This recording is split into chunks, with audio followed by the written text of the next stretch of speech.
নমস্কার। আজকে বানাচ্ছি রাজমা। রাজমাটাকে আমি রাত্রিবেলা ভিজিয়ে রেখেছিলাম। সকালবেলা আমি সেটাকে কুকারে সামান্য নুন আর খাবার সোডা দিয়ে সিটি মেরে নিয়েছি, তাতে এরকম গলে গেছে।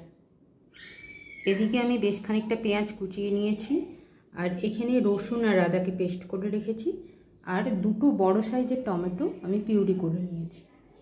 কড়াইতে সরষের তেল গরম করে নিয়েছি, দিয়ে দিচ্ছি গোটা জিরে আর কিছু গোটা গরম মশলা, সঙ্গে দুটো তেজপাতা। এবারে কুচো করে রাখা পেঁয়াজগুলো দিয়ে ভালো করে ভেজে নেব। পেঁয়াজগুলো ভালো করে ভেজে নিয়েছি, দিয়ে দিচ্ছি আদা আর রসুনের পেস্ট। এবার বেটে রাখা টমেটো দিয়ে দিলাম। দিয়ে দিচ্ছি জিরে গুঁড়ো, হলুদ গুঁড়ো, কাশ্মীরি লঙ্কার গুঁড়ো আর লঙ্কার গুঁড়ো। মশলাটা কষানো হয়ে গেছে, তেল বেরিয়ে গেছে। এবার দিয়ে দিচ্ছি সেদ্ধ করে রাখা রাজমা। মশলার সঙ্গে রাজমাটাকে ভালো করে কষিয়ে নেব। দিয়ে দিচ্ছি পরিমাণ মতো নুন। যেহেতু আমরা সেদ্ধ করার সময় নুন দিয়েছিলাম, তাই নুনটা দেখে নেবেন। আর দিয়ে দিচ্ছি মিষ্টি। মশলার সঙ্গে রাজমাটা ভালো করে কষিয়ে নিয়েছি। দিয়ে দেব অল্প পরিমাণ জল, যেহেতু আমাদের রাজমাটা ভালো করেই সেদ্ধ হয়ে গেছে।